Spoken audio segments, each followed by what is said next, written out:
not sure if you're aware.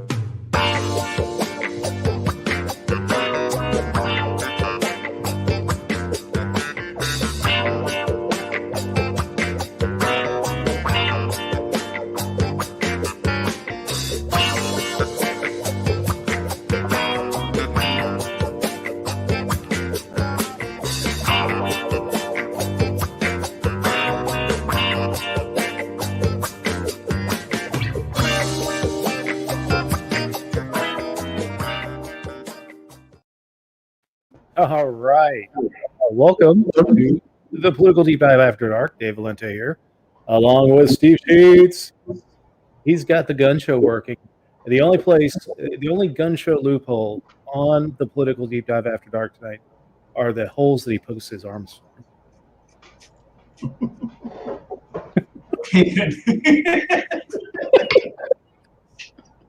All right. Oops. Let me get that overlay off.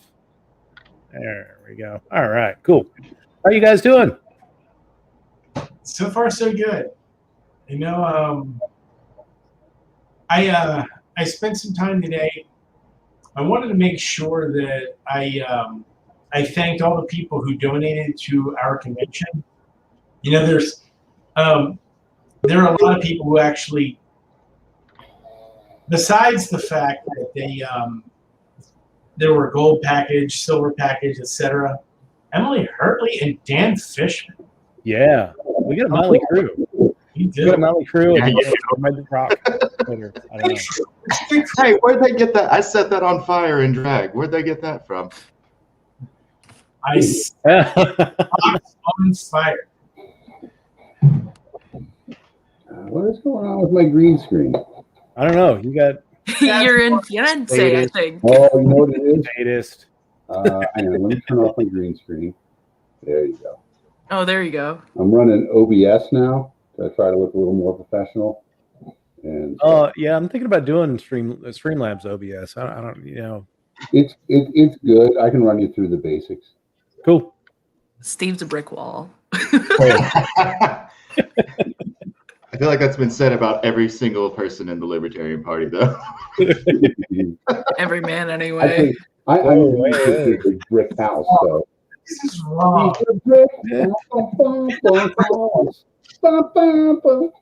All right, so everyone knows that song, huh? No, I know that song. Okay. We'll probably do that in karaoke next week. This week we've had the State of the Union Spend Fest.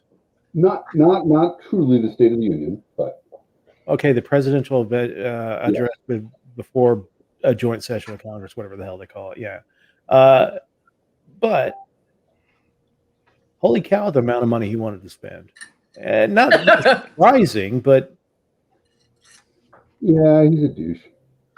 I mean, it is. The thing about it is, so first of all, let me just talk. The very first thing I want to talk about is that. The Fair Healthcare Tax Act thing.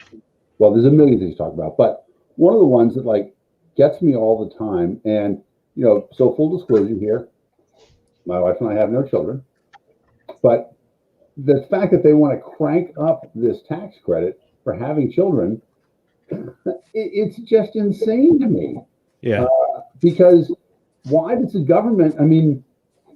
You know, the Russians, so back in the day, I studied Russian when I was at the University of Texas. And one of the things they taught... What was their name? But so the Russians have this award called the Matsgerowen, the mother heroine. And if you could give birth to 10 babies, you became a mother heroine in Russia. But it was really fundamentally racist. It was only for the Western Russians.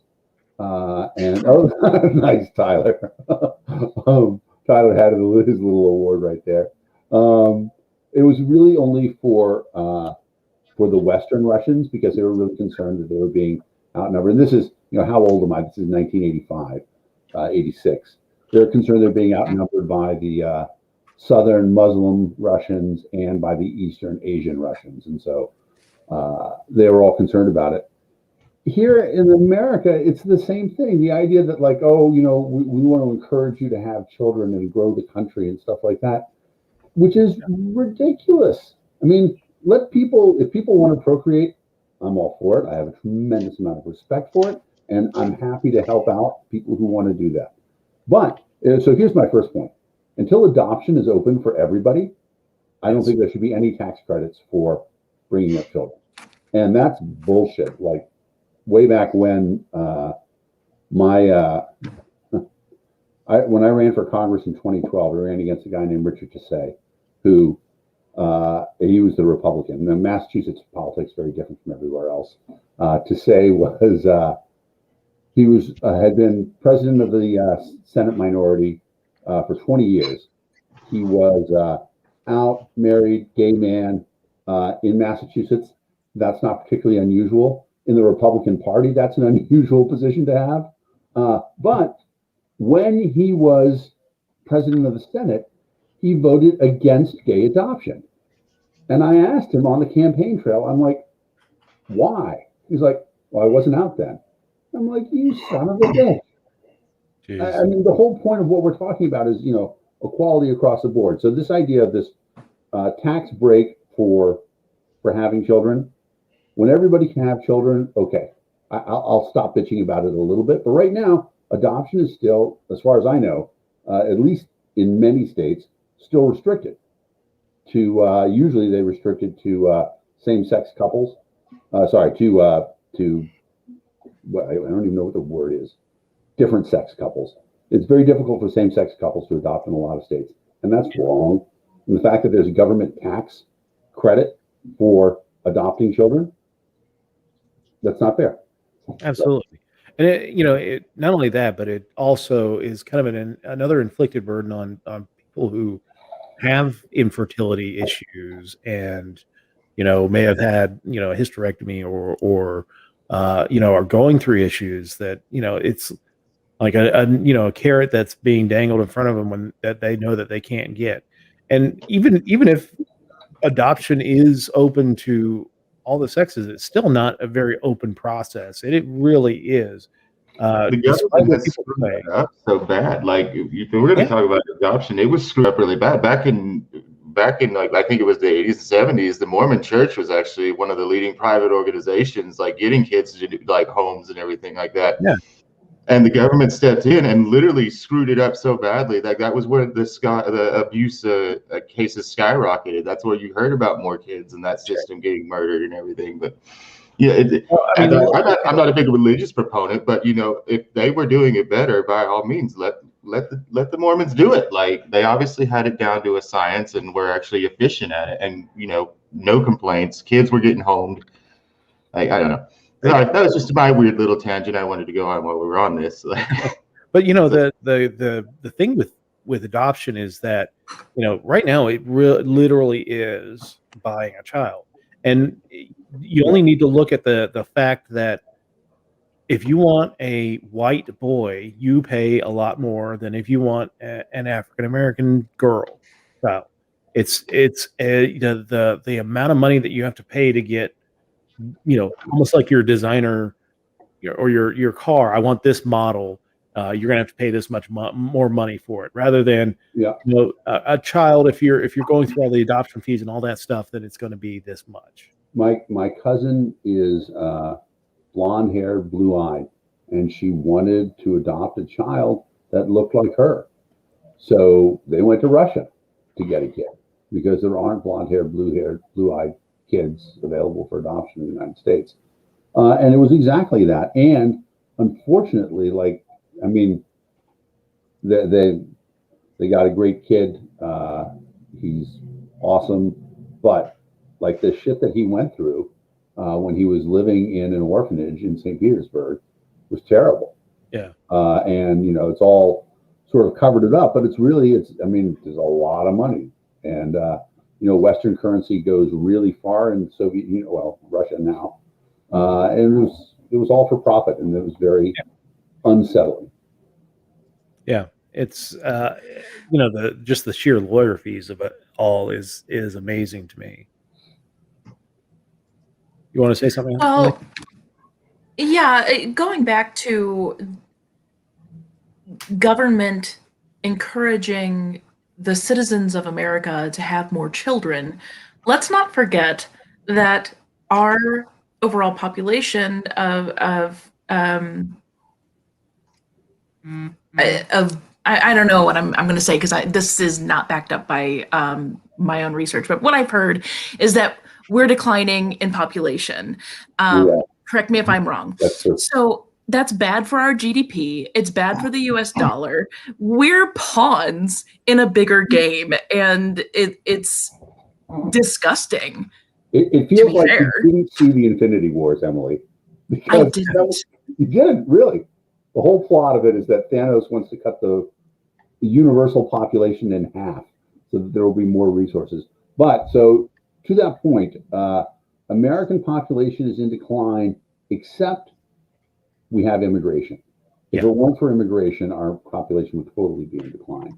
But it's not just us, it's generally higher educated countries. So England, Germany, they have the same thing going on. It's the premise of idiocracy. Yes, exactly. Yeah. Yeah, And here I am, childless, and don't have anyone to have a baby with. So, no tax credit for me. No tax credit. We're trying to get pregnant, but it's just not working. Not for lack of trying. Well, try harder. You guys, this is where I break out the Chaucer. In the Miller's Tale, in Geoffrey Chaucer's Canterbury Tales, these two con men, and this is a story that's 500 years old. These two con men decide that there's this wealthy merchant and they want to take some money off of him, and they know that he's a hypochondriac. So the first one comes by the store. He's like, "Dude, you look terrible." He's like, "Oh, your forehead is burning up." He's like, "Really? I've been feeling sick. I don't know what." He's like, "You should go home right now." He's like, "There's a specialist doctor in town right now. Why don't I have him come over to your house?" So he goes and he lies down in bed at his house, and the other guy who's in on the con comes in and he looks at him and he takes his temperature and bleeds him a little bit. And he says, "I have terrible news for you." He's like, "What is it?" He's like, "You're pregnant." And the merchant yells at his wife, "That's what I get for you being on top." Joke. Anyway, just figured I'd throw that in there. Other crazy things in the State of the Union, right? The $15 minimum wage. Sheets, go. $15 minimum wage? Are you kidding me? That's ridiculous. Well, as soon as we get to $15, the way the inflation's going, it's not going to be worth the $7 they're getting now. So, point. Here's where the thing is. The reason why people are having such a hard time is because, well, the value of the dollar sucks so bad, and regardless of whatever they decide to make the minimum wage, it doesn't matter because it's not going to be worth the paper it's printed on. It's still not worth the paper it's printed on right now. Yeah. So that's an interesting thing. I think we should have a contest, and hopefully my sounds better now. Yes. We should have a contest over who has the best 30-second pitch against the $15 minimum wage. And my favorite one is, if it makes sense, if it's better for people to raise the minimum wage to $15, why not raise it to $100 an hour? Wouldn't that be 6 times as good? So the one I always say is that the minimum wage is always $0. If you want to raise the minimum wage, you just tell me how many more people you want making the true minimum wage. I like to sometimes say that a job is a ladder out of the well of poverty, and the minimum wage is the first rung. Why do you want to put it out of reach? That's right. That's beautiful. I stole that from Billy Hunt, who ran in Rhode Island. Great guy. He said that in a public debate, and I'm like, holy shit, that's beautiful. So now I've taxed it. I like it. I like it a lot. What else did he spew on in the State of the Union? Oh, well, I mean, he gave short shrift to immigration reform. He was just like pass immigration reform, not really what he wanted as far, what is his goal for immigration reform rather than changing the name of law, where we're putting the kids at. Or continuing to build the wall. He did say some things that I did agree with. What's that? He started with good evening.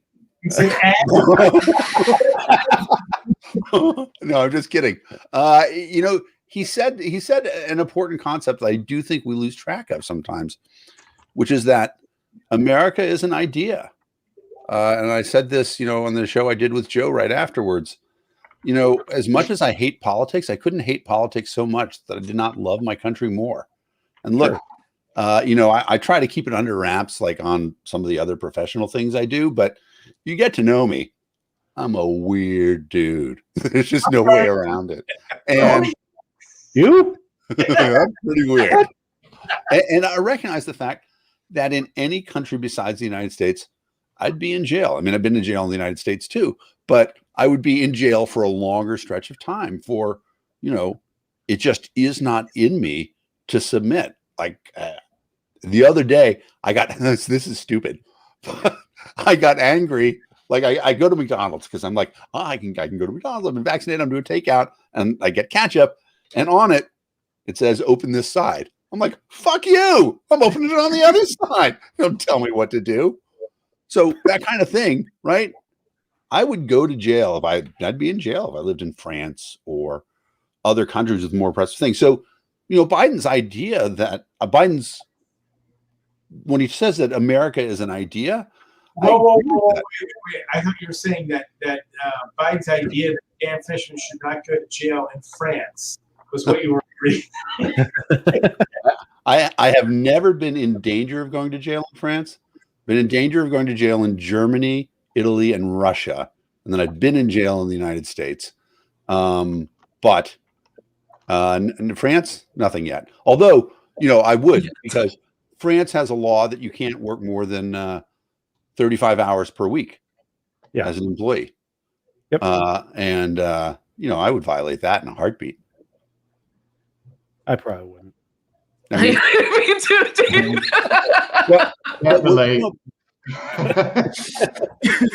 What's interesting about it is that, their rationale for doing it is that they want there to be plenty of work hours for other people to pick up. And they're like, if you work 60 hours, then, that's 25 hours that somebody else could have, which is, it's just socialism through and through. But it is, there's at least a reason behind it. It's not just because it's also because there's always a reason. It's just a matter of whether the reason makes fucking sense. Right. Well, and it does. Back up. The reason never makes sense. Not when it comes to laws, anyway. That's what that now. I'm sorry, Dan, go ahead. Well, it's just it's fascinating because there are people like that. When I first went to work at Mass General, I headed up a pretty large department, and it was IT. And so one of the things that I did was I said, okay, everybody who's in here, if you guys want to get Microsoft certifications, because we were a Microsoft shop, I'm like, we will pay for them. We will pay for you to get your Microsoft certification in whatever. And I had an employee who said, I really don't like you doing that because I don't want to do that. And I don't want to get those certifications, but I don't want all my colleagues to be more qualified for stuff than me either. Said, sorry. Wow. I would like a pound. I'm too lazy for that. Sorry. You're going to have to knock it off. So one of the things I saw when during the State of the Union was early on, and he said there's no quit in America. And you know what? I agree with that. There's no quit in America. There's no quit building the wall. There's no quit caging kids. There's no quitting the drug war. There's no quitting the crime bill. There's no quitting banning things with the same predictable results as we talked with the menthol ban. Yeah, that one's insane. First of all, you're going to ban menthol cigarettes, which, they said Like the FDA said specifically that they're banning them because mostly black people smoke them, which is, I mean, incredibly racist anyway. Are they going to ban menthol cough drops too? Because Yeah. I mean, well, here's the thing: like they did the same thing with the vape industry. So they banned all the flavored vapes because it naturally attracted kids, and kids would do vapes because they were flavored. yeah, But they didn't touch the vodka that is flavored like cotton candy, just like the vape was. It doesn't touch the vodka that is flavored like pineapple. They left those. That's I mean, the logic follows that kids, we got to ban it because kids will do it. Well, what about those flavored alcohols? yeah. What about those nanny flavored state cereals? nonsense? Yeah. What about Right. those flavored cereals that appeal to kids? There's also like a different perspective take on that, because they did use that bullshit excuse, like it's like, appealing to kids and pumping their bodies full of unnecessary chemicals. Victory for Anprims right here, because we shouldn't be doing that, right? Like according to them. But this, I've actually got a few of the left libs and socialist friends that I do have that have actually kind of expanded my perspective on it too. I hope to do it with you guys. If you've read the statement that they put out about the menthols and the flavored cigars and everything like that they're trying to get rid of, the completely and almost patronizing, discriminatory way he worded it when the spokesperson for the FDA said why they were doing it. And like, I couldn't figure out why it really did piss me off, because I've always been like, I'll take care of myself. The government can go to hell. Like, I don't need anybody to take care of me. If I want you to speak on my behalf, I'll ask you to do so. And like, they did that, and it was like, it affects people in the LGBT plus community. It's GSM now, but I'm not going to argue semantics as much as I love you as a libertarian. We're not going to argue that, but the people of color, the marginalized demographics, those that are under the poverty line, it disproportionately affects them more. So banning it and taking this away from them, you're not helping them in any way except maybe this sounds a little bit enabling, but I've done tobacco. My fiance does use it, menthol in particular. Like, he's kind of been pushed more to libertarianism in this whole issue, and like, it's completely frustrating because it's like, it's making us sound like we are just like these like feral addicts. It's making us sound like we can't help but do it. But at the same breath, it's like, something we enjoy, people like us apparently enjoy doing all the time. And even if it was, who are you to take that escape from the day-to-day? That's the day-to-day grind that's beating us up, tearing us down. Like, who are you to speak on my behalf and tell me I'm not allowed to enjoy my time off? I'm not allowed to spend my money how I want. Like, it would be one thing if the tobacco company said, we're not going to make them anymore. And here's the reason why. That's a private company doing it. It still might be kind of a bullshit reason, but at the end of the day, this is government literally like just coming in and taking shit out of our pantries, out of our houses, and like, that's what pisses me off the most about it. And I had not even considered that until Jonathan Schwinn, who I cannot remember for the life of me where he resides, but he pointed it out to me. He's like, this is completely classist, racist, and elitist as well.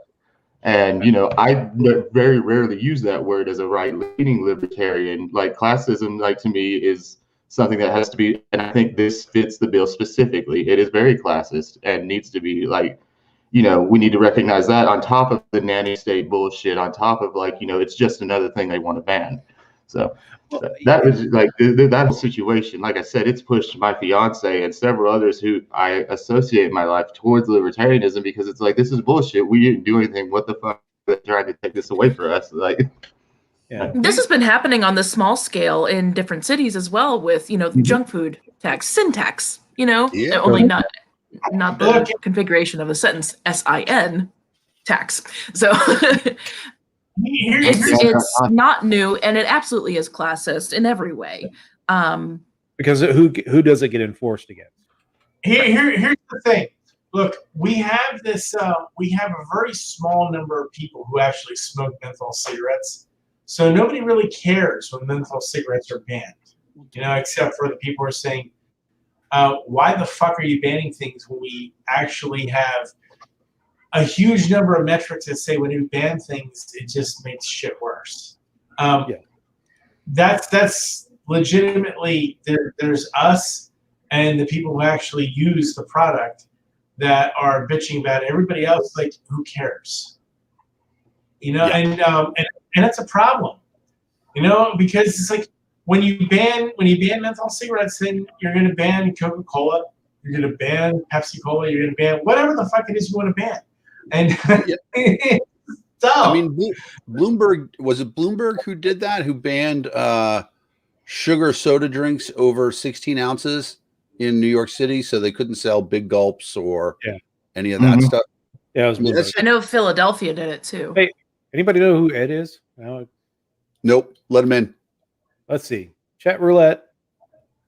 That would be Ed Reagan, Pennsylvania. Oh, hey, Ed. Hey, Steve sent me a link. All right. Sorry, I just wanted to see it, but that's cool. Welcome, Ed. Oh, you sent him the show link. Okay. I can get you the regular show link. The link that he sent me from Facebook didn't work. Said the link was broken. So I came in through this link. StreamYard. Oh, your YouTube is not linking up to the link on your page, by the way. Oh, it is not. Dave, get your shit together. Right. Big text coming down on David Valente. I got the other one right here. Hang on. Here's the Facebook link. It's not the end of the world. Ed is not a terrible person to have on the. All right. Well, Ed, where in Pennsylvania are you? Because Sheets only knows people in Pennsylvania. I'm actually in New Jersey at the beach right now. So Pennsylvania East. Yeah. Which beach? So you're close to me because I'm on the eastern part of Maryland. I am in Sea Isle City, New Jersey. Nice. I have been wanting to go to Ocean City, Maryland for a while now. I hear it's really nice. It's a boardwalk sort of scenario. Spent a lot of time in AC. No gambling in Ocean City, but I'm excited to see the thing. And actually, I'm going to be in New Jersey. Let me plug this. May, today's the 2nd, so +3, May 21st and 22nd. There's an Libertarian Party training in Newark, and I will be doing 4 classes. One is it's the one that the LP runs for candidate and campaign training and affiliate training. My classes will be, we're going to do a deep data dive for people who know SQL about how to take your state voter file and really get some value out of it. I don't remember what my other stuff is. In Newark? In Newark, yeah. You should come. Good luck. Good luck. Thank you. The other stuff, the other classes are leadership things, how to be an executive director, how to fill out a budget, how to make a 5-year plan, stuff like that. How to, it is after dark, right? I can tell all my crazy stories. Yeah. Let me tell you the craziest HR story you'll ever hear.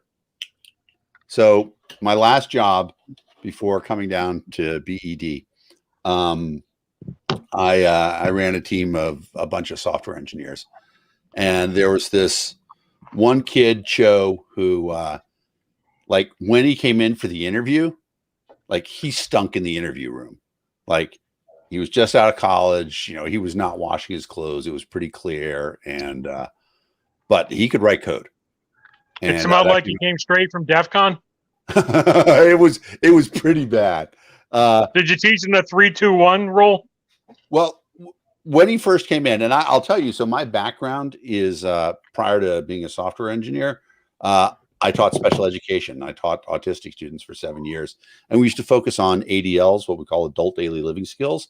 I'm like, I can teach this kid adult daily living skills and make his life better. And in fact, he might be high functioning autistic. And I've always said that teaching autistic students was great preparation for working in the software industry. Also turns out useful for working with libertarians. But so Cho comes in, and like some of the very things that we work on really early was like, I talked to him about the fact, I'm like, you know, man, I one of the things I'd like to work on with you is, you know, sort of your professional and personal growth, your career is going to be better if you brush your teeth every day. And he's like, every day? I'm like, every day, man. It's really going to make a big difference in your life. So we start working on that. And, he's a guy who he likes charts. And so we start putting in a chart and set up a reminder, brush his teeth every day. We get that going. Start talking about showering every day. And like I told him, I assume they have these everywhere, but in Massachusetts, they have these things called wash, dry, and fold, where you can just take 2 giant bags of your laundry and drop it off and pick it up at the end of the day, and it's washed, dried, and folded. And it's 60 cents a pound. I'm like, dude, you're making good money here. You should be doing this every week. Just throw all your stuff, and then only wear the clean clothes the next week. He's like, okay, so this is going on. Things are going better. And at one point in time, I say to him, I'm like, I think one of the things we ought to work on is, we all tend to hang out together at lunch. You've been sitting in your cube. Why don't you come out and, maybe talk to some of the girls who are working at the place? And he doesn't want to do it at first, but comes out and, we're working on it and he's doing better for sure. And then one Monday he comes into my office and I'm like, hey, Joe, how was the weekend? How'd it go? He's like, I got laid. I'm like, what? How could this possibly happen? This is not in the list of things that we've been working on. How did this happen? And he's like, well, you know that new girl, Laura, who works in data entry? I'm like, oh no. Work romance. This is a nightmare. I'm like, yes. He's like, well, she told me that if I gave her $500, she would make me dinner and we could have sex. I'm like, oh, really? Fuck. I'm like, this is just a nightmare, right? And the thing about it is, so this is, there's no way that this is a relationship of equals. There's no comparison between a hot shit programmer and a woman working data and anybody working data entry. I apologize for the gender reference, between anybody working data entry and a hot shit programmer. So this is not a relationship of equals.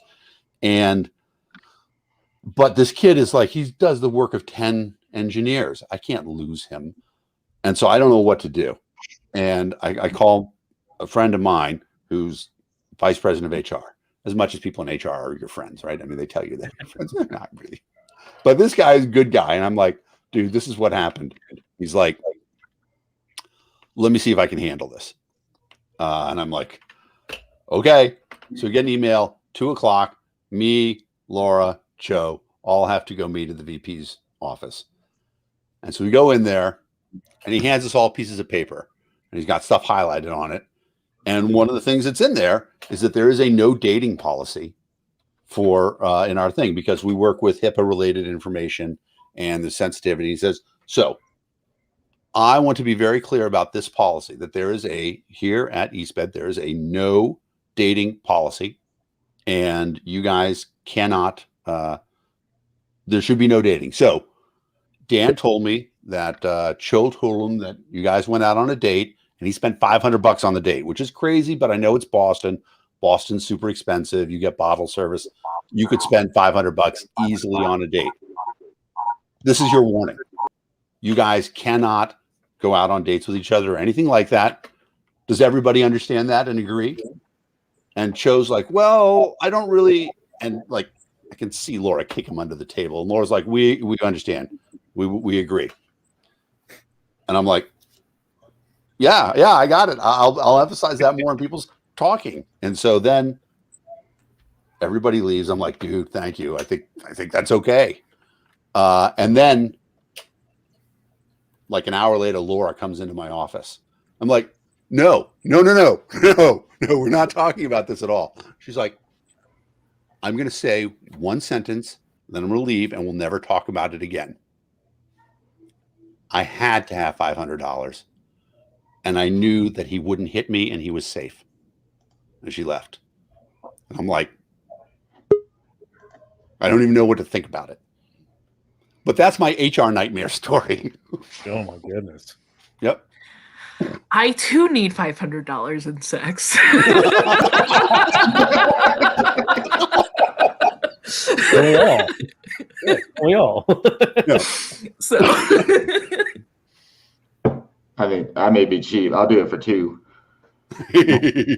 I'm better than 2. I'll just say that. I agree, but it's like, I mean, if dinner's involved, I just kind of throw that in there, like, you know. And I kind of want to drink, so they're gonna have to drive, so they're gonna have to pay for gas. So it's like, kind of balances out, you know, capital. You know? They weren't really dating though. It was like a contractor subcontractor relationship. Yeah, no, I mean, I understood what actually happened, but couldn't he just issue a 1099 miscellaneous and be done with it? Absolutely. Yes. Yeah. The 1099 X form. Yeah. Then he could have wrote off the dental as an entertainment expense. Yeah, all true. There you go. What else is crazy? I mean, the president did say that he wanted to bring all the troops home, right, from Afghanistan in the address. Oh, yeah, we talked about how that's bullshit. Because we were supposed to be out. What was it, May 1st, right? That was yesterday.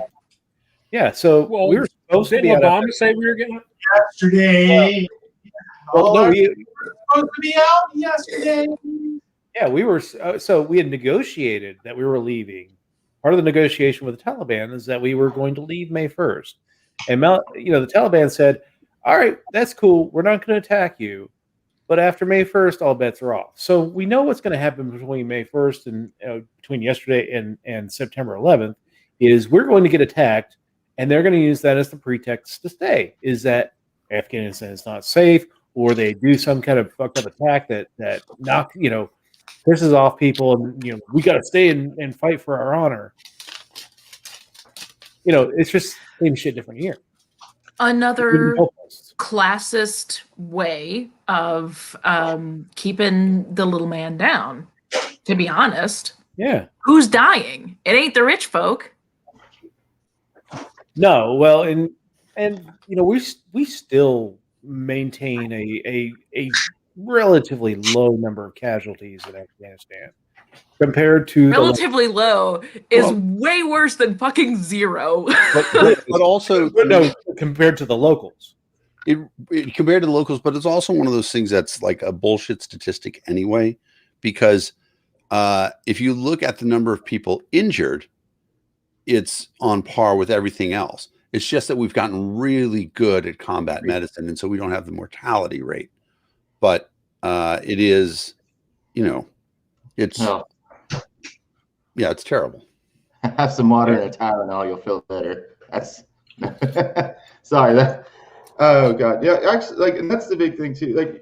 On top of the classism and the bullshit statistics about the kill rate, like Emily said, though, even 1 is way worse than 0.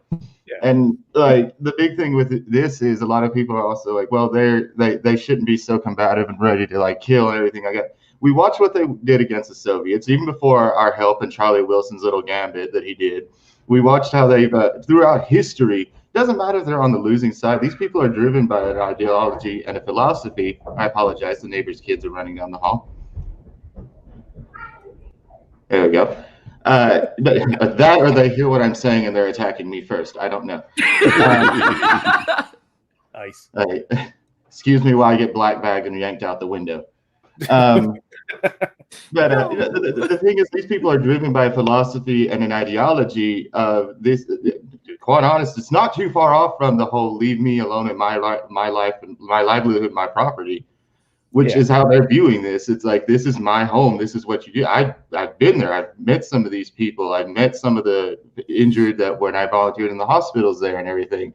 It's heartbreaking more so than it is frustrating. And it's always like, I see people online, it's like, they're ready to go and gung-ho because they've only been told these are just malicious little assholes that live in caves. No, these are living, breathing human beings that are defending their home turf.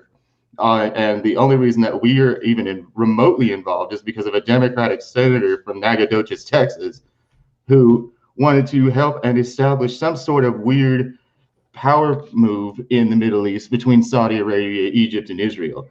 And that has, on that whole fight against communism crap, the end of the day, we created an entire demographic of people, an entire nation of people, arguably, that absolutely hate our guts. And it honestly, when you sit and think about it, I don't blame them.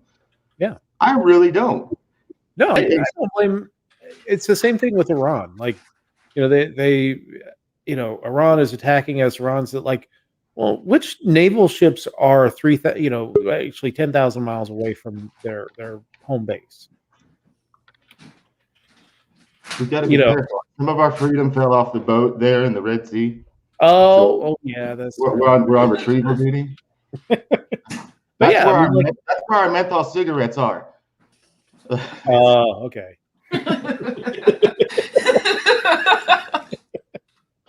But yeah, I mean we tend to blame these countries for attacking us, but we're sitting in their countries, we're sitting on their borders, and we're being the aggressor. And this is something that I would love to see us get away from, but I just don't think we're ever going to see this. I mean, there's an interesting dilemma. If you're going to argue probable cause, right? If you were going after Osama bin Laden and the terrorist attack that happened, those people were based in Afghanistan. Yes, I know that it's blowback for American forces in Saudi Arabia and all that other stuff and a whole bunch of things about it. But you can make an argument for striking back right after 9/11. Yep. But that's 20 years ago. This is going to be the 20th anniversary of that. My family's on its third generation in Afghanistan right now. Yeah, sure. Yeah. Well, I like the, Nick Sarwark had a great quote when the Army raised their legal smoking age to 21. He said, the Afghanistan war is now old enough to be drafted and go fight in Afghanistan, but it won't be able to buy cigarettes when it's there. Yes. Absolutely. I mean, well, and it's, to the federal government, codified in law that we are in a continuous period of war since August 2nd of 1990. So we're talking 31 years of war. I think that would be a piece of legislation, like liberty legislation, that we might be able to get pushed through, which is that American troops cannot remain consistently or contiguously, not contiguously. What's the word I'm looking for? Continuously, thank you, in a foreign country without a declaration of war or an express invitation from that country.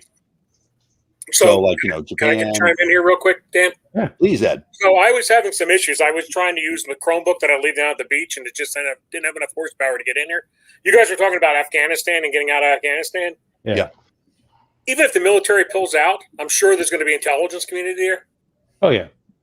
Right. I mean, we still have an embassy. Same reason China's in Tibet, and it's the same reason China has a rail line that goes to Tibet, where they have to refrigerate the ground to keep the permafrost there, to keep the train tracks from sinking into the ground. Rare earth elements, rare earth metals. Every electronic device, every chromed robot turd you own needs rare earth elements. And the vast majority of these are where the Indian subcontinent is slamming into the Asian continent. And if you look at even back when NATO was going to get involved in Libya, and all the countries like, oh, yeah, we'll send troops. And Germany said, oh, no, we're not going to send troops. But any NATO partner that pulls troops out of Afghanistan to go to Libya, we'll put more German troops in Afghanistan. Because at that point, who's going to get the rare earth elements? GE or Siemens? Right. Yeah. I mean, it's the same thing that's going on in Congo. Congo's got those as well. What's that cobalt there? China is bleeding them dry. Well, basically everything that you need for your nice little green cars, the batteries are driven out from Congo. Oh my goodness, we got a full house tonight. Care Bear. Hey guys, sorry, family dinner just ended. Awesome. Come on, Stinky, get out of the house. Go. So we're talking about the quagmire that is Afghanistan. God. Oh, lucky me. How we're going to be there forever. So, Dan, this is your first time on with my sister. My sister nice to meet you. Nice to meet you. Works special education in New Mexico. Fascinating. Yeah, Dan did a stint as a special education teacher in Massachusetts. Well, Very nice. more than that, Very 7 nice. years there, but then afterwards I worked for eSped, which is not used in New Mexico, but is the 800-pound gorilla of online IEP preparation. Oh my God, I hate IEPs. And well, you know, it's interesting, but so do you manually have to do yours, or is there a program that you use to write them? Well, we use Synergy for everything, but I guess I just don't know anything different because I'm so new. We one of the things that brought me back. So as I was saying earlier, I started in special education, and then I went and got a computer science degree. And the company that I worked for, eSped, which is now owned by Frontline. But one of the things that attracted me about it was they wanted to use big data to make special education better. So for those of you who don't know, in an IEP, there are goals and objectives and progress reports. And so if you normalize the data, you can look at the progress reports and say, did this kid with these objectives make progress empirically, and look at it, and then look at the diagnosis. And then we have sort of an easy IEP button, which says, okay, you've got this kid with this diagnosis, and we see the progress that he's made. Let us recommend these objectives for you, et cetera. And, you know, for me, I mean, it's last time I was in the classroom was in 1995, so quite a while ago. But to see the progress that special education has made in that time has been very rewarding. It's pretty amazing. You know, my kids were on some of my kids were on IEPs. My program that I work in is it's called SES2, Social Emotional Support, and it's kids with diagnoses of emotional disturbance. Yeah, EDV. But what I'm finding is that, well, last year I worked in a high school, and this year it's a middle school, and it seems to me that I think, and you know, I'm so new, it's really hard to say with any authority, but it seems to me that maybe kids are getting misdiagnosed into this sort of program. Oh, for sure. And, you know, that's one of the really interesting things where, you know, obviously I'm a tech guy and I'm a little biased, but computers are really impartial, and they're really good at judging things. And so I don't know if you guys saw Watson when it won Jeopardy, but one of the interesting things about it is, what do you do with a computer like that afterwards? And Mass General, the hospital where I worked, it's been training the computer using Watson to listen to diagnoses, to reported symptoms from patients, and then make diagnoses. And not shockingly, it's significantly better than human doctors. Now, I will tell you, having the place that I worked at Mass General, we trained nurse practitioners, and I will always take a nurse practitioner over a GP for my primary care physician, because nurses are trained in patient care and doctors are trained in medicine, and nurses are much better about hearing the things that the patients say than doctors are. And so they're much better at diagnosing. So I'm not going to say Watson's better than a nurse at diagnosing, but it's already better than most doctors. And one of the things that they're doing is they're actually starting to, and again, not a big fan of the government, but in any U.S. consulate, a doctor can go in and ask the Watson MD, I've got a patient with these symptoms. What do you, Watson, think it is? And Watson will give them an answer, which is, you know, it's a pretty cool thing. So it's the same thing with special education. It's very common for people to diagnose what they know. So like there was a period where I had a kid who had a co-diagnosis of both Tourette's and autism. And like for a while, that was what I saw. Like, you know, they say when you're the part of medical training is that when you hear hooves, think horses, not zebras. Right. But once you've, you know, gotten into that weird diagnosis thing, you're in a weird place. So I agree with you. There's a lot of misdiagnosing in special education, which is one of the reasons why the government shouldn't be in it because the government has a vested interest in diagnosing what they know how to treat, as opposed to, you know, something that there might be a really good private school education for. And again, Massachusetts being a weird state, Massachusetts has a thing called Chapter 588, which requires the school district to pay for the best possible education for special needs kids. And so the school that I worked at, League School, we could show that we were, you know, better, even if there was a public school system that was 95% as good as us.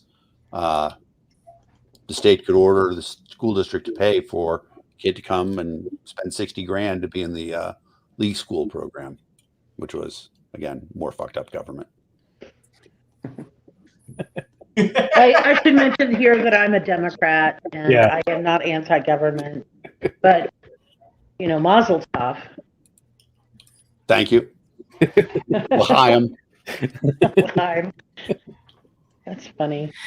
We need 2 more people and to turn on the Brady Bunch theme. Yes, we do. Or we get 2 more people and we play Hollywood Squares. Hollywood Squares. Yes. I was telling my daughter about. Oh my gosh, I have some really great news, especially for David because this is his niece. But my daughter Hazel she's a sophomore in high school, and she was just hired for a summer internship with the mayor's office. Nice. in the culture and arts department. Sweet. It's a youth culture corps, and she'll have a $1,500 stipend and a big time government job. Cool. You know, all your kids are awesome artists and so creative. So I mean, they are amazing. Yeah. Sarah, we had family dinner tonight, and Maddie didn't come because she had the second shot for COVID, and she was having a bit of a reaction. So she stayed home, and then Sarah couldn't come because she was studying for finals. She is in her 3rd year at UNM, and nice. Yeah, so just Sweet. Yeah, but this internship is super exciting. Yeah, we're all very proud. So let's get off of the State of the Union. All right, so India. You guys haven't been paying attention to India. India is going through a massive COVID surge. 300 to 400,000 400,000 people cases daily, with 3,500 dead daily. That did go up. Yeah, and everybody thinks that the numbers are drastically underreported. Absolutely. And you know, they're running into issues where, you know, the government controls the manufacture of oxygen, and now you've got black market oxygen out there.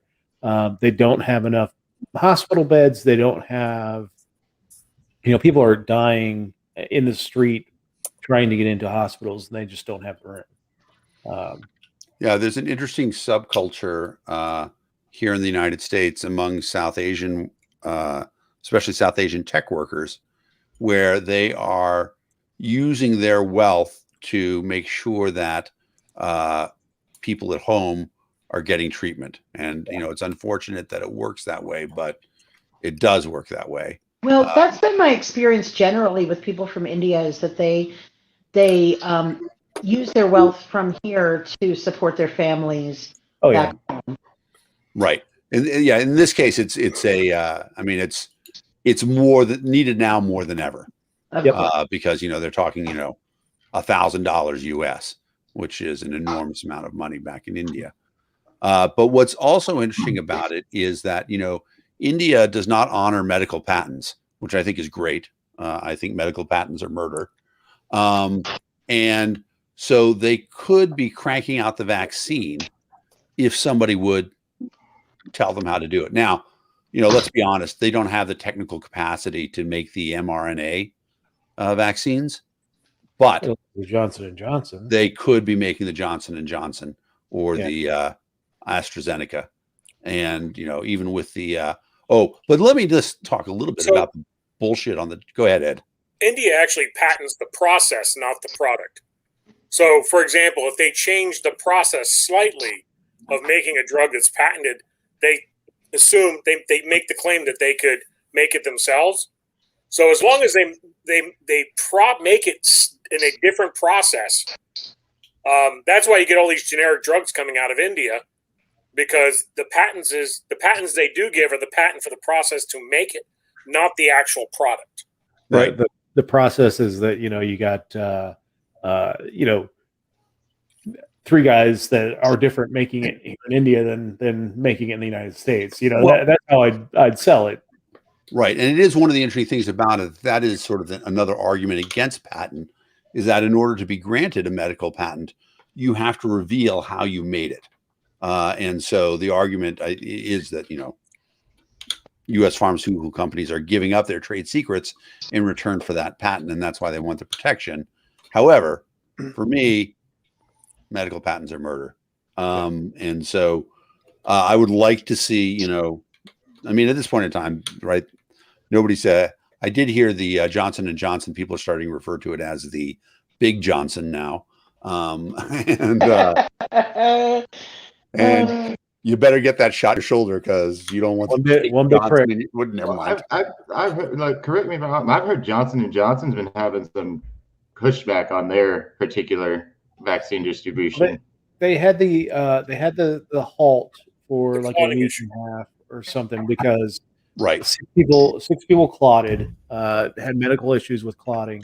But that was out of like 7 million people. Right. It was anomalies, essentially. A little less than 1 in a million. However, one of the things I don't like now is that CDC is saying that most of those symptoms were based on our anxiety, which frankly is code word for we're a misogynistic medical society, and we say everything that women say is anxiety instead of taking their complaints seriously, which is bullshit. It's not anxiety. There is something there.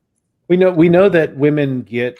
I would like to see maybe the link between the use of birth control medicine, which we know has issues with clotting, maybe smoking, birth control, and perhaps is that something that we can identify? Sure. And let's face it, menstruation could also be a factor.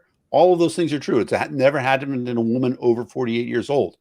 It's not fucking anxiety. And that's just bullshit. Yeah. And nobody would ever suggest that if it had been all men, it was anxiety that caused the symptoms. And so that just makes me angry. Yeah, we've got mostly Moderna and Pfizer down here, and everybody that's getting the second shot. The first one, it's like, oh, my arm hurts, apparently.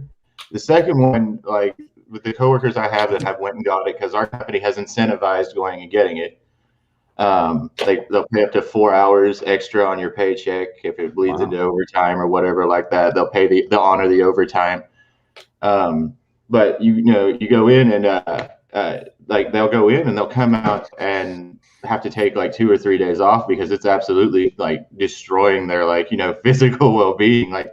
And my fiance is kind of, again, very heavily involved with distribution, everything like that, because he has an immunosuppressed system. And he's like, oh no, that's actually normal. You're supposed to have flu-like symptoms for almost a week after getting it. I was like, I think I'd almost rather just risk wearing the mask and going around people. Yeah, it's a mixed bag. I had my second Pfizer. I had a little, I was tired, sort of brain fog the next day, but that was it. And really, I was fine. My first shot kicked my ass. My second one was fine. I get a little bit tired the second night, but the first one was brutal. But I'm glad to be done with it. I'm glad past that 2-week post-shot incubation period and all that stuff. So when do you get your booster for the other strains? Who knows? Put it in my ass. I don't care. Yeah. I mean, that is the thing that I love about the mRNA one, right? Is that essentially you can take a new virus, you run it through the computer, it maps it out, and they can generate the vaccine about 2 weeks later, right? And Moderna was ready January 12th of 2020, which is phenomenal. And they haven't had to change it. Before So we had I'm hoping that diagnosis. I was gonna say I'm hoping for most people that they sort of look at that and as they start to understand science better. And I grant you, most people don't understand mRNA, but that they'll understand what is actually happening. That the risk from an mRNA vaccine is incredibly low. I mean, it's a message specifically. The thing I like to say about it, this is the analogy I've been making recently, is that your traditional vaccine, they know that there's this really bad guy who will mess up your system, and he's got this giant machete that he hacks it up with. And so what they do is they take the machete away from him and they inject him into your body. And eventually your body sees what he looks like and has to fight him, and he beats them up a little bit, but eventually they overpower him. And then they know how to fight him in the future, even if he were to come in with the machete. As opposed to mRNA, where they send a picture and they say, this is what the guy looks like. You don't actually have to be sick. Start generating your defenses based on this tactical manual, which is a better thing. So I'm excited. mRNA, like if you talk to people about it, probably going to solve HIV in the next 20 years, probably get rid of herpes, a lot of viruses that are out there. Shingles, right? Shingles is devastating to a lot of adults. mRNA will really, it's the biggest medical advancement really since vaccinations. Yeah, shingles is a motherfucker. Yeah, correct me if I'm wrong. Actually, the Netherlands right now is leading the research for HIV through mRNA. Am I misinformed on that? I feel like I read something about that. They were. So you remember about 2 or 3 years ago when that the Russians shot down that jetliner going over. Oh yeah, Allegedly. Over the Ukraine? Yeah, over the Ukraine. Allegedly shot down. The Russian separatists. Oh, no, they shot it down. Those were the separatists. On that plane was a number of HIV scientists going to a conference in Moscow, I believe, and were killed. And it was a number of the major Dutch scientists. Right, So, because it was Indonesian Air, right? And Indonesia, Malaysian. Okay. Well, Indonesia is a former Dutch colony. I don't know about Malaysia. No, they're Brits. All right. Really? Yeah, they're a British colony. It's weird then. Why were there so many Dutch scientists on a Malaysian plane? UFOs. Aliens. I don't know how Biden, let's say there was aliens, but it was I don't know how Biden doesn't mention the UFO thing. Right? There's all this yeah. He disclosed stuff the other day, like regarding Trump's secret rules for drone strikes. Apparently, Trump had a whole bunch of stuff. He just released it, like I think yesterday, and it's an interesting read. If you guys ever get some time, it's I will check that out. I will say that my one, Rand Paul, sometimes he really pisses me off, but I will remember that filibuster on the floor saying I need clarification. I mean, that was a good thing. It reminded me of that movie. It's an old black and white movie. The guy that runs Smith Goes to Washington. Yeah, that one. Yeah. Fabulous movie. Yeah, but I think it would have made it better. It's like you see him slam a glass of water and then just face drop. But Mary, who's going to stand up for the people in the whole of Congress if I don't? Sorry. But and then watch that movie, Rand, like the exact next day, I think Rand said, "Well, if we need to use a drone against the robbery suspect," we're like, "Wait, what?" He just like completely walked it back like the next day. Well, it is. I mean, that is a fascinating thing, though, because that's one of the things that people have been talking about a lot recently is high-speed chases should just end. They should end, and drones should take that over. I mean, I'm not a big favor of drones monitoring everything else, but I'm significantly not a favor of high-speed chases, which end up killing people, and there's no reason to put everybody at risk, and the police shouldn't be doing it. So in the very beginning, I mean, 9 missile, it's all good. No, I'm kidding. No, just a drone that flies over the car and figures out where it ends. Yeah, exactly.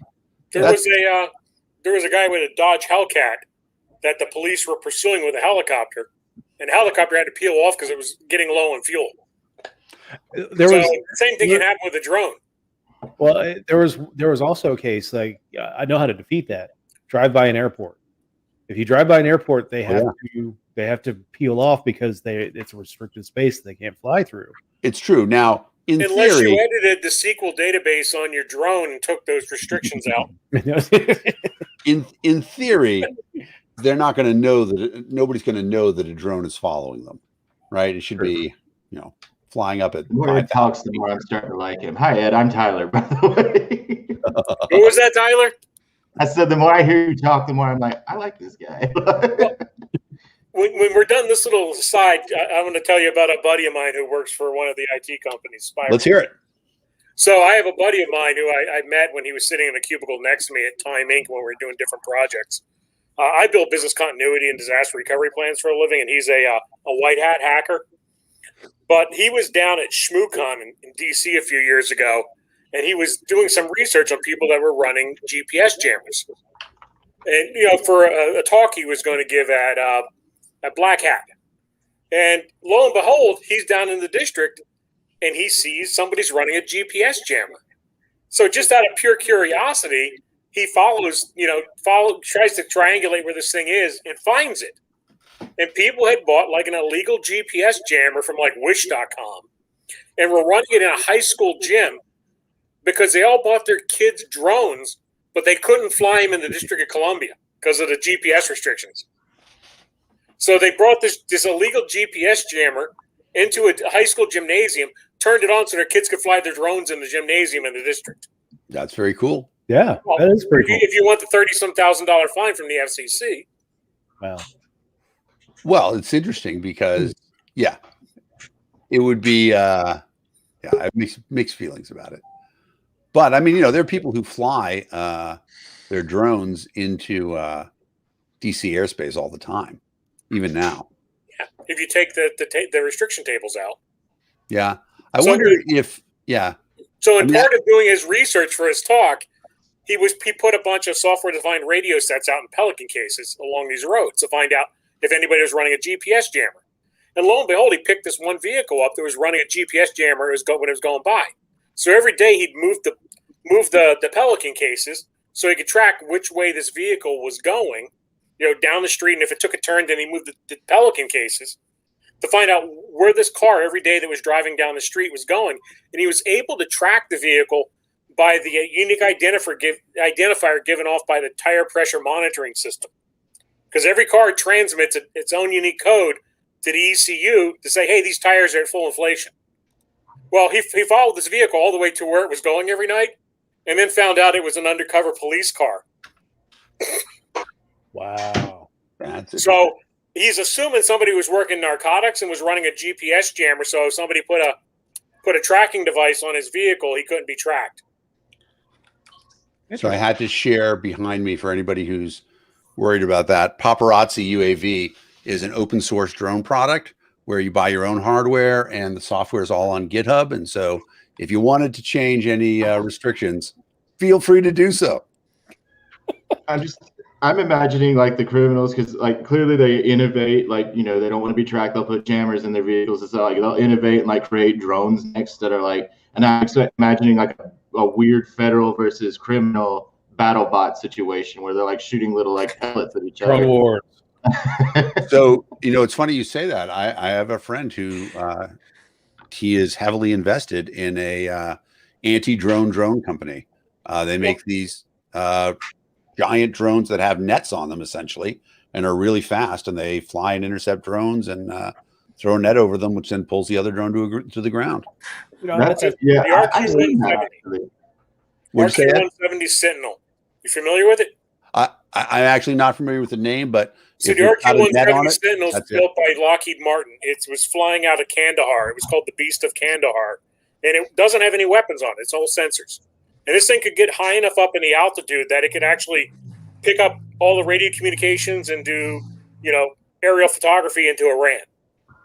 And this is the device that the Iranians stole, because the Achilles heel on the drones is the distance you're transmitting from where the guys that are flying them stateside are to the drone. It has to, a lot of cases was going unencrypted, but the fail-safe is if it loses it loses that signal from the controller, it's programmed to go back to the airfield it took off from. So in this case, they jammed the control signal and then spoofed GPS to force the thing to land on an airfield in Iran. It's that it thought was its home base in Kandahar. There is an interesting story. So in the white black hacker network, that those of you might recall, there was a virus called Flame that hit the Iranian centrifuges and destroyed them all. Stuxnet. Flame is a derivative of Stuxnet. Yeah. And of course, the question is, how do you get into? All right. Well, so then you know this story. The question is, how did this virus get into these super secure labs? And there is a rumor that it was on the drone that they allowed Iran to capture. And that when they brought that hard drive in and plugged it in, they're like, oh, look at this. These idiots are running Windows. So I was out at DEF CON a few years ago, and they had Lidar Levinson, the guy who shut down Lava Bit, was speaking, and he was talking about the, who you want to, cross-pollinate yourself with on social media and this, that, and the other thing. And the one thing he was talking about was the Philly cop who, would not give up the decryption passwords for the kiddie porn case, and the cop's still sitting in jail. But he had made the point about, you want to be careful about who you're posting pictures of yourself with on Facebook and social media. And I'm sitting there in the audience, and I just start laughing. And my buddies that are sitting around me goes, "What's so funny?" I said, "I don't know. I just put a photo up a week and a half ago of myself and Lynn Ulbrich on Facebook." Free Ross. Yes, Free Ross, exactly. She was over for dinner. We actually, Nick and I sent a letter to Trump to try to get him to pardon Ross, because I'm like, you know what? Maybe this guy somehow that will occur to him, something like that. Lynn's a wonderful person, and I really feel her plight every time I see Did Lynn give him $25,000? Maybe. No. Maybe that was what Lynn needed to do. It's an interesting thing because we didn't think about offering money either, but maybe that was, I don't know, maybe it was a missed opportunity. I don't know. I contribute to his legal defense fund. Yeah. Well, I mean, I don't think he's not even appeal eligible anymore. No, he's not, but he's making that money. He's converting it to a campaign account. So yeah. What a pig. Supposedly starting another political party. God help us all. Lord knows what he's doing. Well, he's crashing people's weddings at Mar-a-Lago and bitching about the election. I saw that. Like, isn't he changing his base of operations to New Jersey right now? Well, look, I flew down to West Palm Beach this week and back. I'm just glad I don't have random air delays with Air Force One coming and going anymore. And when I'm home in Pennsylvania, the little airfield 2 miles up the street from my house is the one that they would force all the aircraft down into that would come into the no-fly zone around Trump National.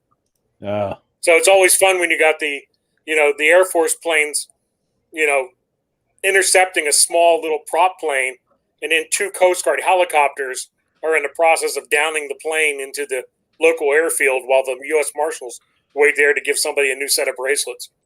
That's crazy. Well, 4 years of that. I'm glad that's over. I'm glad all of it's over. Another piece of news this week. Mitt Romney appeared at the Utah Republican convention. He survived a censure vote by the general body by about 40 some odd votes out of over 1,000 delegates. So is Ron Nielsen going to do all of his fundraising? That's a good question. Too soon. What? Wait a second. Come on now. But Joe Hunter has to make some money too. Yeah. But he did get roundly booed and loudly booed by the circle of jerks. Right. Because he supported impeachment of a criminal. Yeah, I think the party's Republican. I don't know what's going to happen because you got several high profile ish Republicans that are starting to that have kind of emerged, like Liz Cheney, Ben Sass. What happens to these people? Because I know that they're going to get run off. Lynn Cheney's going to get primaried. She's going to get primaried, but Patrick's from Wyoming and knows the Cheney family pretty well. His dad used to beat up Dick Cheney in high school for funsies. Not enough, apparently. Yeah, no shit. So he's the reason behind Patrick's my partner. Oh, okay. Patrick's my partner, and so he, he says that yes, she'll be primaried, but it's not going to go anywhere. She's hugely popular. I completely agree with that. And that's like one of the Meads runs against her. I will go so far as to say that there is going to be, in the next 6 weeks, at least 100 Republicans who are going to announce a strong anti-Trump wing of the party. And they're just going to call it that. And it's going to be a caucus, and they're going to do their thing. Anglo-Saxon pride. Yeah, they essentially, Liz Cheney is going to be the organizer behind it, and it's going to be specifically an anti-Trump caucus within the Republican Party. Yeah, it's good. It's the non-Anglo-Saxon pride. Good. So the GOP will know the LP's pain with caucus wars. Yes. Well, I really hope that Trump does try to form another party, because ballot access should be a lot of fun for them. Oh, we know. I know that very well. Or, well, yeah, they could help change third party access laws, which will still cut us out somehow. Well, I will say, to paraphrase Eric July, fuck them hoe-ass ballot access signatures. I still want us to do more with the birthday party. Right? I mean, another party in Wyoming. We won that case in Illinois for Kanye. He owes us. Oh, yeah. Right. But, I mean, the problem is, of course, that the last time a libertarian went out there to talk to Kanye about that, he ends up sleeping with Kim Kardashian, causing them to get divorced. No, I'm making all that up. What? This story. No, no one's going to get the person who's going to be. That rumors get started. Nope. It was, yeah. I can't say it was Dave. I thought this was an independent network. I didn't know we were Fox. Calm down there. The gypsies are the reason for all of it. Remember that.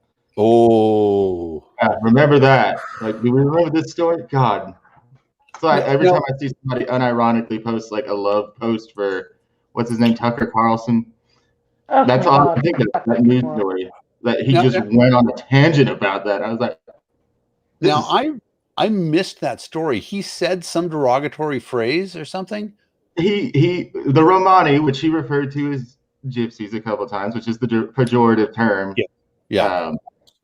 Depending on context, obviously, if you're watching, Hunchback of Notre Dame, it takes on a different etymological root. Anyway, yeah, he using it as a pejorative, talking about like, it was railing against some sort of like immigrant communities and stuff like that, because they were like, apparently some of them were defecating on the street and everything, and which I like San Francisco. I don't care where you're from. You can be an immigrant or a native-born American.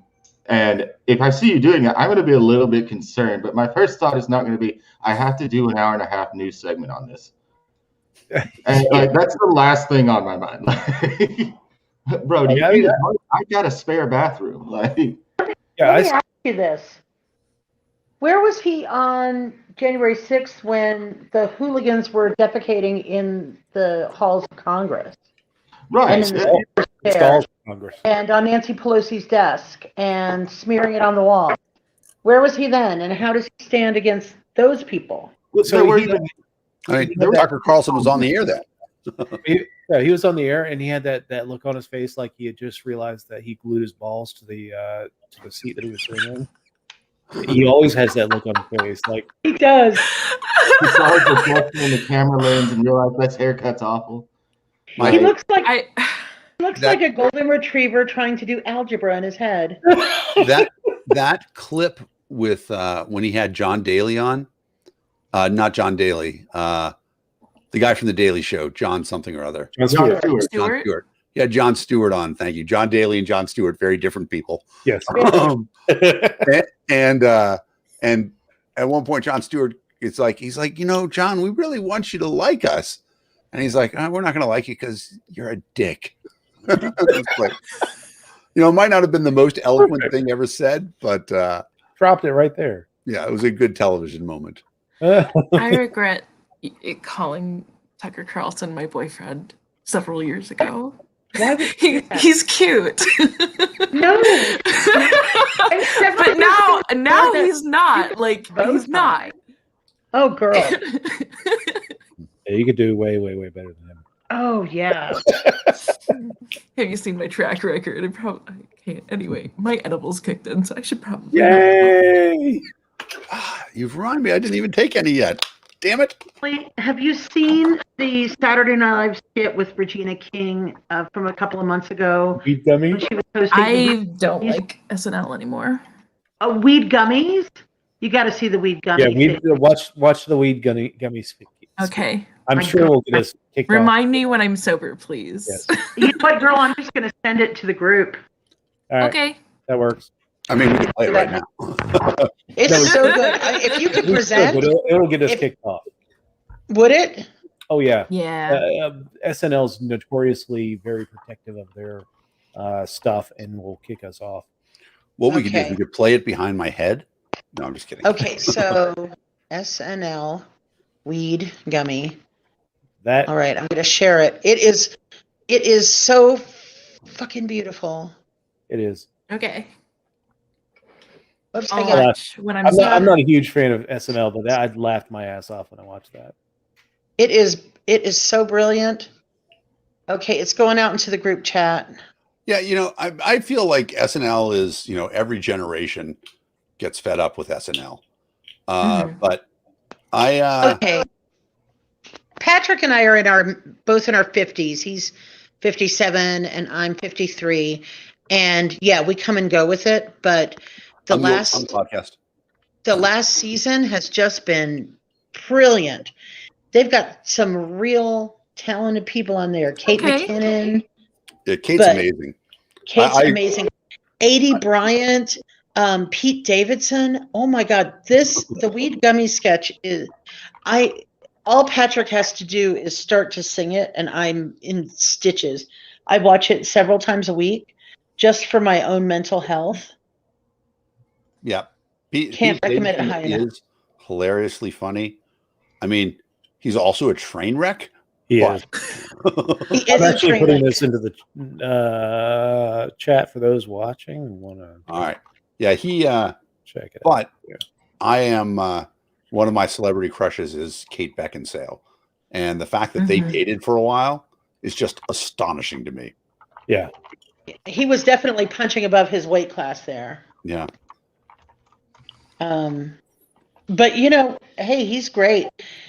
He also dated, was it Ariana Grande or something like that? He did. Well, he's very young. He's very talented. He has an interesting comment about that because I don't remember if it was Ariana Grande or one of his other celebrity girlfriends tweeted about the fact that he is apparently very well endowed. And he does a comedy sketch about that now. He's like, you guys think that's a compliment? It's not. Because I'm not well endowed. And now every girl that I sleep with, like when I pull down my pants, she's like, this? Is that it? Did we go back? Oh, yeah, maybe that's It's terrible. By the way, girls who do that piss me off. Like, take it with grace, bitch. You pull down his pants. Get over it. Yeah. You're in. You're in. Maybe he's a grower, not a shower. Yeah, right? Exactly. You don't know. Exactly. Motion in the ocean. Okay. All right. This is the most important thing I learned in law school. I got to share this with you. The most important thing I learned in law school, a friend of mine shared it with me. It's not the size of the boat or the motion of the ocean. It's the ability for the captain to stay in the harbor long enough for all of the passengers to get off. Now, wait a second. I don't have that problem. My friends say it's all about the billable hours. You know what? 6 minute increments, baby. 6 minute increments. You are a Facebook post later, Kara. What? That quote, you're a Facebook post later. What does that mean? I don't know what that means. I'm going to quote you. Oh, I'm a Facebook post later. I get it. That is eminently quotable. Yes. Isn't it great? Yeah, I've used it many times. It is, like I said, it's the most important thing I learned in law school. The problem is some of those people you went to law school with got their passengers off like the captain of the Titanic. It's true. I have a legal joke. Oh. So, and it's actually, it's a true story. My uncle used to be ADA in New York City before running the ACLU, first in Arkansas and then in Texas. Let me tell you. Kudos. Challenging places to be the ACLU. Easiest place there. He was in Little Rock for the when they banned The Last Temptation of Christ. And that's like the dream case for the ACLU. Right. And the Clintons Bill Clinton was a governor then too. Anyway, so he was trying a case where the defense was claiming entrapment. And in summation, the defense attorney got up there and he said, ladies and gentlemen, entrapment is wrong. The snake entrapped Eve, the serpent, tricked her, got her to eat that apple.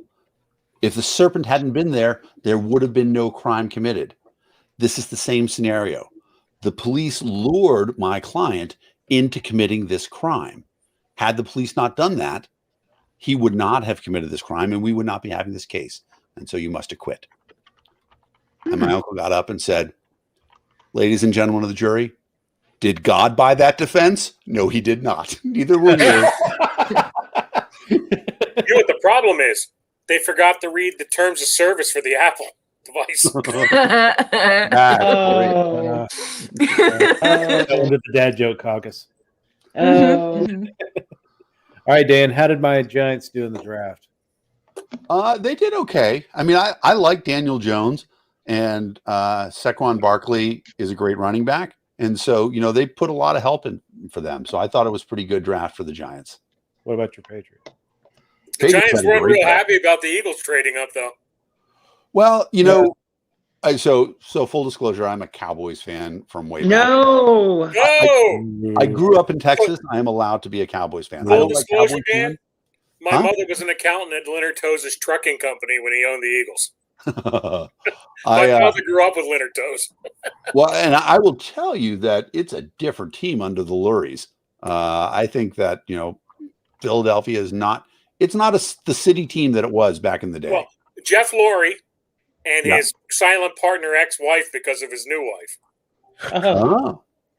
So Jeff got divorced and couldn't afford to buy his wife out. She's a silent partner in the team. His new wife is probably less than half his age, and she was the hostess at her father's restaurant in Chinatown. Wow. Yeah. They've been married for a few years, and they ended up buying the largest house on the main line. They bought Walter Annenberg's old house. So my midlife crisis was a sports car, and I say all the time, there's so many worse midlife crises that men can have. Sure. Well, Lurie wanted to buy the Patriots before Robert Kraft did. Interesting. The Eagles were his second team. You know where Lurie got his money from, right? I don't. His grandfather started General Cinema Theaters. Interesting. He's lucky to be out. A few years ago, one of my coworkers, who's a Jets fan, is like, "Hey, isn't Jeff Lurie going to do anything about Malcolm Jenkins holding his hand up on the sideline during the national anthem?" I said, "You got to realize, Jeff Lurie won his first Oscar for producing the movie Inside Job."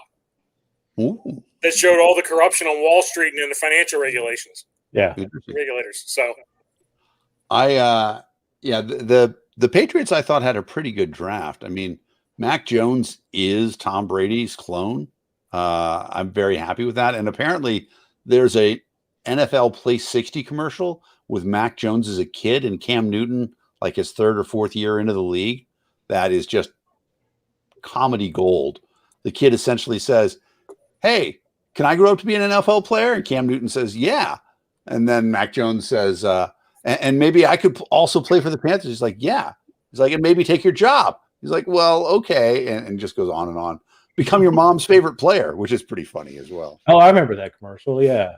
So everybody's all upset that the Eagles didn't take a quarterback in the draft this year. But guess what? Depending on how many snaps Carson Wentz does next year in Indianapolis, the Eagles could have 3 first-round draft picks next year. Well, also, I mean, I think Hurts is potentially playable, but there's also, a question, what's going to happen with Aaron Rodgers right now? It's not like, and for that matter, the Eagles could probably get Nick Foles back, and he's still popular in Philly. I'd rather see Hurts play as a season ticket holder.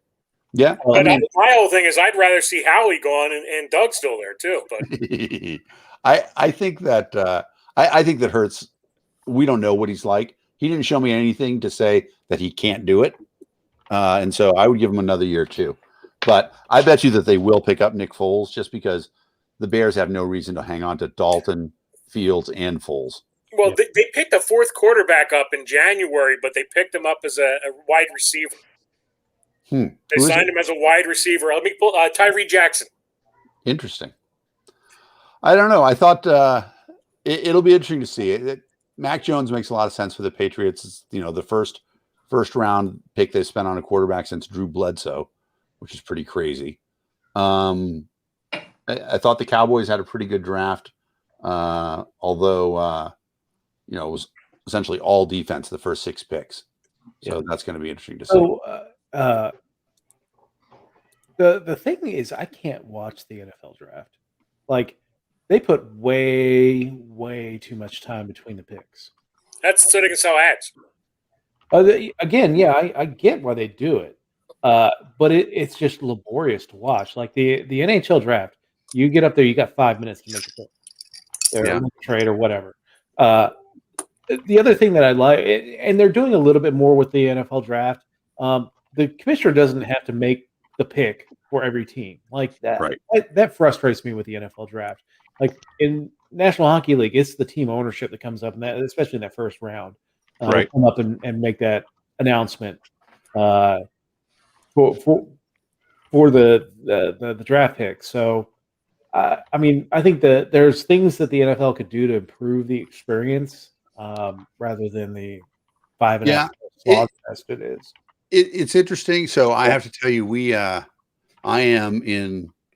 I've heard of one fantasy football league older than mine. I just won the 27th year, and at 1 year we try to get everybody together. It's impossible now, but about 15 years ago we were all still in Massachusetts, and so we hired a model to take the draft pick from the owner and put it up on the big board, and like she did a presentation thing and stuff like that. Was she also doing data entry for you? She did not do the data entry for us. But for the people that were here earlier.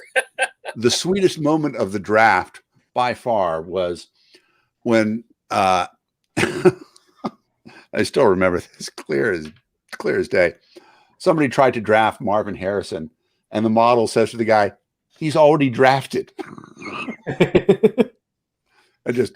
If you haven't been through a lot of fantasy football drafts, there are always guys who aren't keeping track of who's been taken already. Never mind, that was a bad joke. But it was funny when it happened. Fantasy football is just Dungeons and Dragons for jocks. Yep. Well, not even for jocks. I will tell you, I'm a math guy, and I'm all over that. Performance rating, stuff like that. Our chief technology officer, the former company I worked for, his friends for years and years and years tried to get him to do the fantasy football thing. So the 1 year he's like, "Hey, I'll do it." So he sat down, he did all his analysis, picked his players, and did nothing the rest of the season. They're like, "Well, this guy's not playing this week. Why don't you trade him to somebody else and trade somebody else?" He goes, "No, I'm good." He ended up winning the league by like the highest margin in their league just by picking guys and holding them all season. There's definitely something to that. And I mean, I'm sure you guys know that there are people who win at DraftKings and FanDuel just by, as an investment process. If you have a computer program that runs the numbers, you can do well there. I will tell you that my little program that I wrote the first year in DraftKings was nowhere near successful. It was unfortunate because, well, first of all, the thing about it was that it's nice because DraftKings gives you the whole data set. So you can download everything, but it doesn't have things in it like, what's the weather like? What's this team like against this guy? Stuff like that. And in that respect, the people who are putting in the more things like handicapping. Oh, there's another famous programming story, which since we seem to be going that way tonight. This was in Wired about 15 years ago. These guys wrote a really good handicapping program for horse racing. And they went to Hong Kong at the Peninsula Club. And all they did was look for massive overlays where like the odds for the horse might be 25-1. And by their handicapping, the horse is only 10-1. And so now it becomes a really good bet. And so they had investors behind them. And they went to the Peninsula Club because it's the only place where you can make a bet for like $1 million and not move the line. And by all accounts, they made a lot of money. I'm high, so y'all are getting a secret.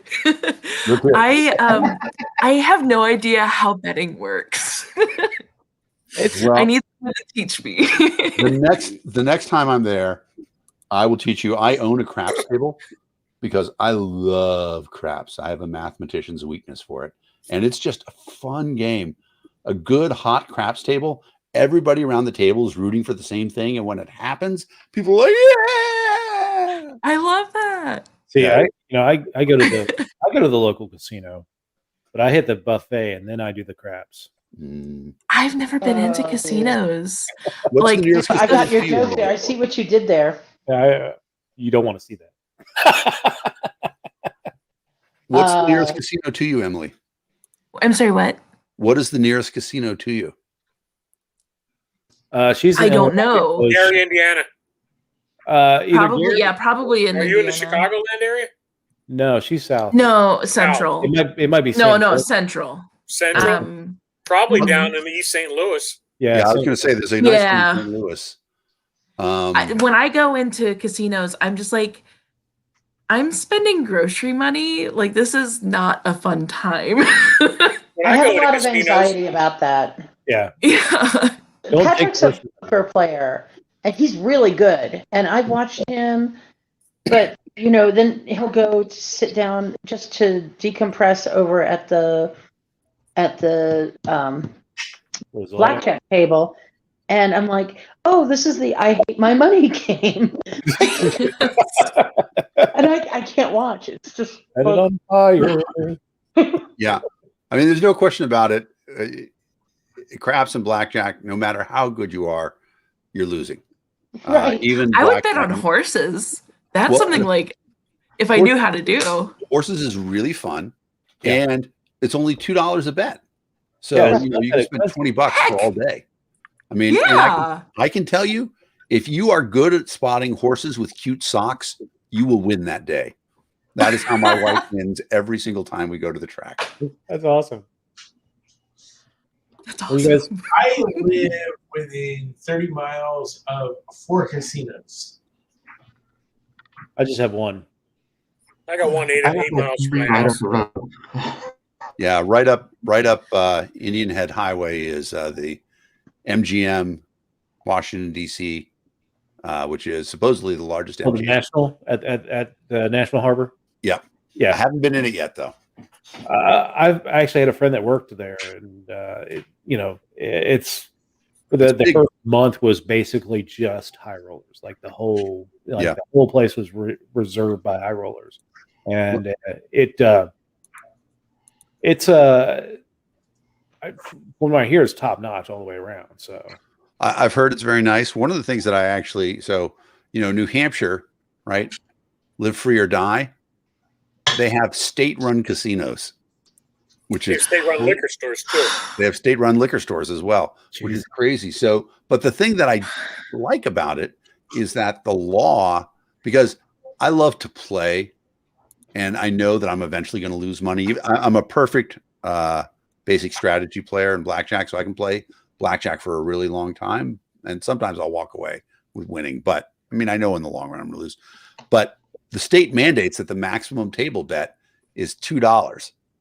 So you play for a long time on $100, especially when you're playing good basic strategy. And I just love to play. It's like, a happy place to be. And dealing. There's no fault in, like, it's paying for entertainment. Exactly. That's exactly it. I have spent so much more on going out and drinking with friends. Entry clerks. It's a recurring theme. Yep. And I always try to make my money back in the free drinks and the buffet. I mean, I have crushed a few buffets. I don't know if you guys saw Kara's in Vegas right now. Other Kara. Schultz. Kara Schultz. Right. And it reminded me there's this YouTube channel called Worth It, where the guys compare 3 things at various levels. And like at one point in time, they did a $10 steak, a $50 steak, and a $300 steak. And they said, which one's worth it? They did one with Vegas buffets. And boy, I do love a good buffet. Oh, me too. I like the spread John McAfee used to put out at Larry Flint's Hustler Club during DEF CON. I've never seen that. I bet it's good. Larry Flint, a First Amendment idol. Well, it was McAfee's He died party. recently. Oh, was it? Larry Flint, yeah. Yeah, McAfee used to have his party at Larry Flint's Hustler Club during DEF CON. Interesting. Yeah. I'm a huge casino fan. I don't know when I'm next. When I'm going. Come next. on down to Phoenix. We got plenty here. I got 3 right up the road. When am I in Arizona next? It's you know what the difference between Phoenix and yogurt is? Do what? Yogurt's cool. You know what the difference between Phoenix and yogurt is? Yogurt has culture. Yeah. Yeah. But if you do get him out to Phoenix, you got to take him up to the Bat Cave in Scottsdale. I've seen the Bat. There's a lot of natural wonder in Arizona. Unfortunately, no, it's a bar called Carlsbad. It's called the Carlsbad Tavern. My favorite place near Phoenix, believe it or not, is going way north up near Flagstaff and coming down. Camping. And camping with Adam Kokesh on his piece of land up there. Never. He invited me, but I've never been out there. I have a feeling that if I go out there, I'm going to be just so completely stoned the entire time I'm going to forget what the fuck happened. And actually become a data entry clerk. We have a political deep dive retreat and go to Flagstaff. Yes, there we go. We'll all become one with nature and go to Sedona. Maybe we'll do a live show with everybody present in the same room. It'll probably trip a few people out. That would be cool. If we're gonna do a live show, we do a live show in Sedona. That would be fucking amazing. Hell yeah! I want to open a bakery near Sedona, Arizona, Cottonwood. Like it's in my 5-year plan to start a whole business plan and do it. What will the name of the bakery be? Well, it's debatable, but right now I'm on lemon meringue because my lemon meringue pie is fire. All right. So will this be fun meringue pie or like regular pie, which is still fun? Like, but am I going to be? Say what? I'm sorry. Is it going to be like regular lemon meringue pie, or is it going to be like eating like? But I like regular too. But is it going to be infused with like what I'm going to want you to pick another pie for? It'll be both. It'll be both for sure. So peyote and pies. So many ideas. Yeah, peyote and pies. Yes. Who was it? What state was it where they nailed the Girl Scouts for selling cookies outside of the dispensary? That was Colorado. As jerks. Yeah. That's okay. The state of Maine, the state of Maine put their junk food tax in. They were going to apply the junk food tax to Girl Scout cookies a few years back. Terrible. Oh, yeah. Not Why you. would you support an organization that promotes the advancement of women by making them sell baked goods? Oh, it's so much more than that. Yes, we understand. You're talking to a Girl Scout, yo. She'll do a It's drive-by. a wonderful program. She'll do a drive-by. I can't say I was ever part of a scout troop or anything like that, but I did grow up in David State, so I'd like to think that kind of counts. So, in what state? Oh, West Virginia. West Virginia. Oh, you're from West Virginia? I know. Everybody's shocked because I have all my teeth, but no worries, they're fake.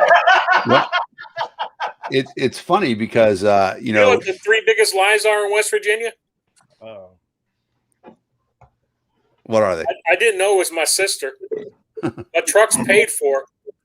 And officer, that sheep escaped. I was just helping it back over the fence. Wow.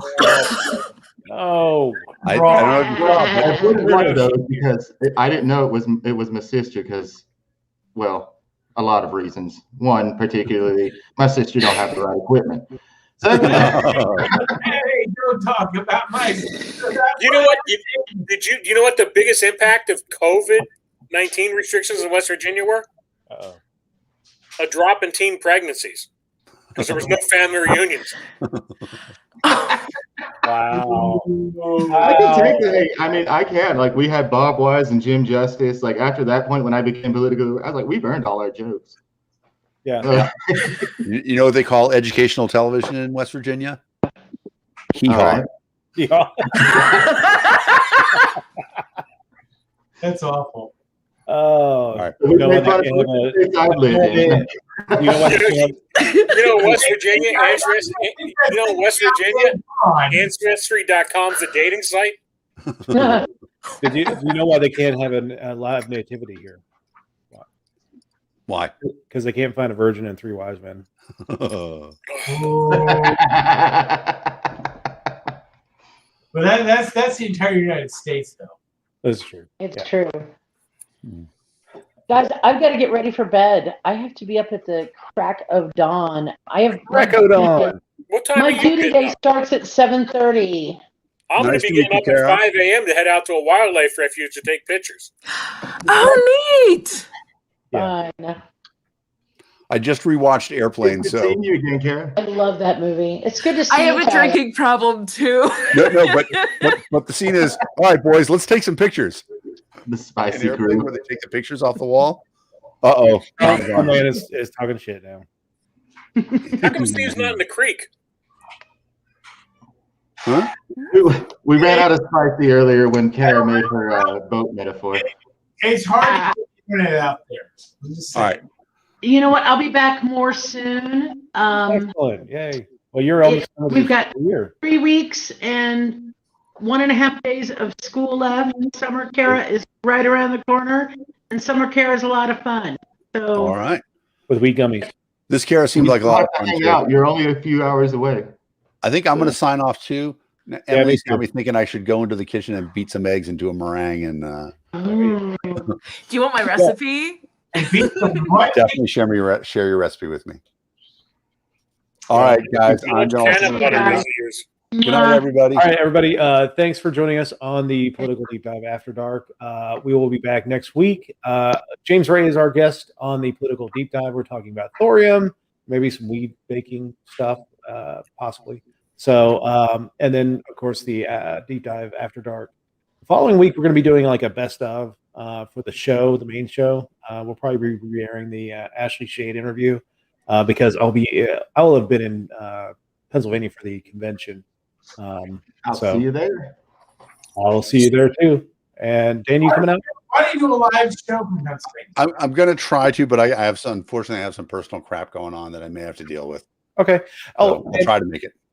So Emily and Care Bear and Dan and Tyler, be on the lookout for this Political Deep Dive crew member T-shirt. It's coming out. I can't wait. Hey, I know. I'm Who's excited. already got theirs? No, that's it's a different t-shirt. Migración or emigrante. Yeah. So, Okay. Todos somos inmigrantes. All right. You're all immigrants. Yes. We the Looking forward to my Libertarian Party. shirt. Tom Mann organized a thing where the Libertarian Party went down to Tom's Loma here now with Mexico, a camera. and we gave Statue of Liberty pins to people trying to come into the country. Let them know the Libertarian Party thought everybody was welcome, which was awesome. All right, logs out, Dave. All right, everybody, have a great week, and we will talk to you. I'm looking forward to Emily's recipe too. All next week. I might have you a couple of extra crew members next week if you'd like. The Bakers from Tennessee. Ooh, okay. I'm going to be flying to Tennessee this weekend to help with their Pound the Pavement movement that Brent DeRitter's helping organize. So. Oh, nice. Okay. Oh, wonderful.